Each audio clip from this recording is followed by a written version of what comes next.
Del Santo Evangelio según San Marcos, capítulo 9, versículos del 14 al 29.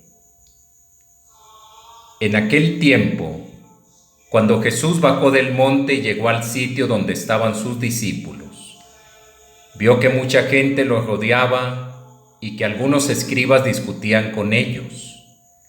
Cuando la gente vio a Jesús, se impresionó mucho y corrió a saludarlo. Él les preguntó: ¿de qué están discutiendo? De entre la gente uno le contestó: Maestro, te he traído a mi hijo que tiene un espíritu que no lo deja hablar. Cada vez que se apodera de él lo tira al suelo, y el muchacho echa espumarajos, rechina los dientes y se queda tieso. Les he pedido a tus discípulos que lo expulsen, pero no han podido. Jesús les contestó: gente incrédula, ¿hasta cuándo tendré que estar con ustedes? ¿Hasta cuándo tendré que soportarlos? Tráiganme al muchacho. Y se lo trajeron. En cuanto el espíritu vio a Jesús, se puso a retorcer al muchacho, lo derribó por tierra y lo revolcó, haciéndolo echar espumarajos. Jesús le preguntó al padre: ¿cuánto tiempo hace que le pasa esto? Contestó el padre: desde pequeño, y muchas veces lo ha arrojado al fuego y al agua para acabar con él. Por eso, si algo puedes, ten compasión de nosotros y ayúdanos. Jesús le replicó: ¿qué quiere decir eso de si puedes? Todo es posible para aquel que tiene fe. Entonces el padre del muchacho exclamó entre lágrimas: creo, Señor, pero dame tú la fe que me falta.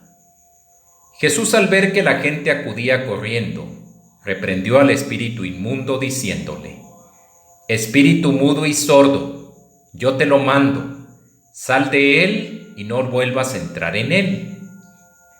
Entre gritos y convulsiones violentas salió el espíritu.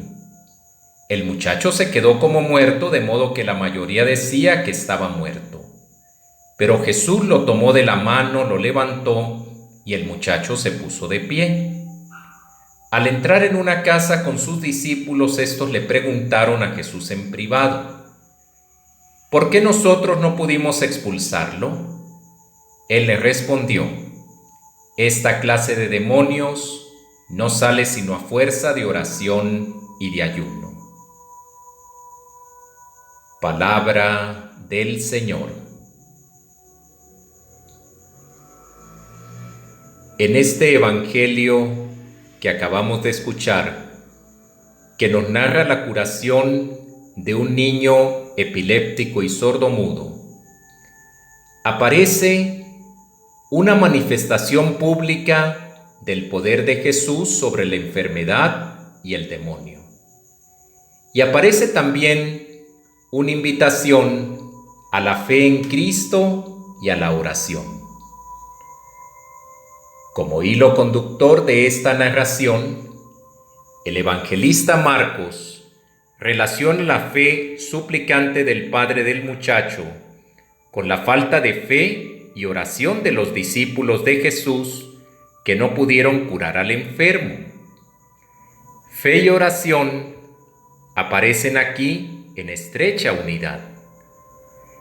El padre del niño cree en el poder de Jesús, pero reconoce que su fe es débil. Por eso ruega al Señor que lo ayude en su empeño, diciéndole: creo, Señor, pero dame tú la fe que me falta. Y a la falta de fe y oración de sus discípulos achaca Jesús el fracaso. Cuando ellos le preguntaban a solas: ¿por qué no pudimos nosotros arrojar al demonio?, Él les contesta: esta especie de demonios solo puede salir con ayuno y oración.